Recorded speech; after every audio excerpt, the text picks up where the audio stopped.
حضرت علی نے فرمایا، جو آدمی دوسرے لوگوں کے عیب کی تلاش میں رہتا ہے، اللہ تعالیٰ اس کے عیب ظاہر کر دیتا ہے۔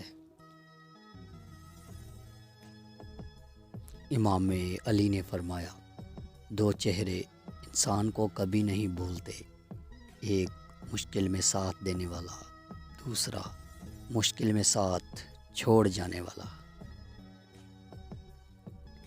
حضرت علی، محبت سب سے کرو، لیکن اس سے اور بھی زیادہ کرو جس کے دل میں تمہارے لیے تم سے بھی زیادہ محبت ہو۔ حضرت علی، جنت کے منتظر نہ رہو، بلکہ ایسے بن جاؤ کہ جنت تمہاری منتظر رہے۔ امام علی فرماتے ہیں، بے قراری سے نقصان کے سوا کچھ حاصل نہیں، اور انسان کی سب امیدیں پوری ہونے والی نہیں ہیں۔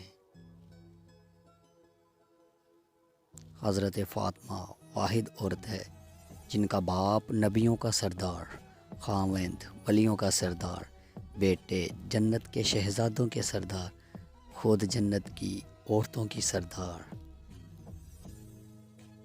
حضرت علی نے فرمایا، اقتدار، طاقت اور دولت ملنے پر لوگ بدلتے نہیں بلکہ بے نقاب ہوتے ہیں۔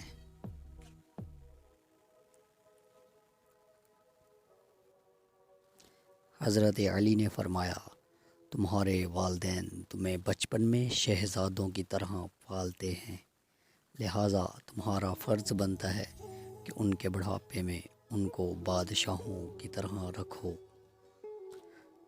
حضرت امام علی نے فرمایا، بہت سے انسان ایسے ہیں جنہیں زبان نے موت کے گھاٹ اتارا ہے۔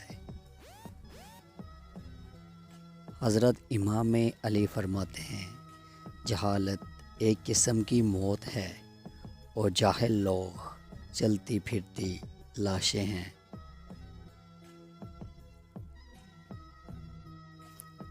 حضرت علی نے فرمایا، صرف دو لوگ مقدر والے ہوتے ہیں، ایک وہ جنہیں وفادار دوست ملتا ہے، اور دوسرا وہ جن کے ساتھ ماں کی دعائیں ہوتی ہیں۔ حضرت علی کے اقوال، جو آدمی اپنی سلطنت اور حکومت میں ظلم کرتا ہے، لوگ اس کے ہلاک ہونے کی دعائیں کرتے ہیں۔ انسان موت سے بچنے کی کوشش کرتا ہے، جہنم سے بچنے کی نہیں، حالانکہ وہ جہنم میں بچ سکتا ہے، موت سے نہیں۔ امام حسین علیہ السلام۔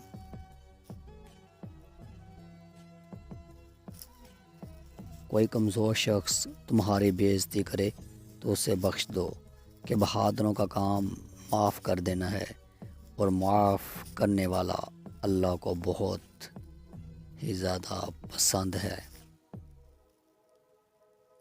کسی بھی حالت میں اپنا حوصلہ مت چھوڑو، کیونکہ لوگ گرے ہوئے مکان کی اینٹیں بھی اٹھا کر لے جاتے ہیں۔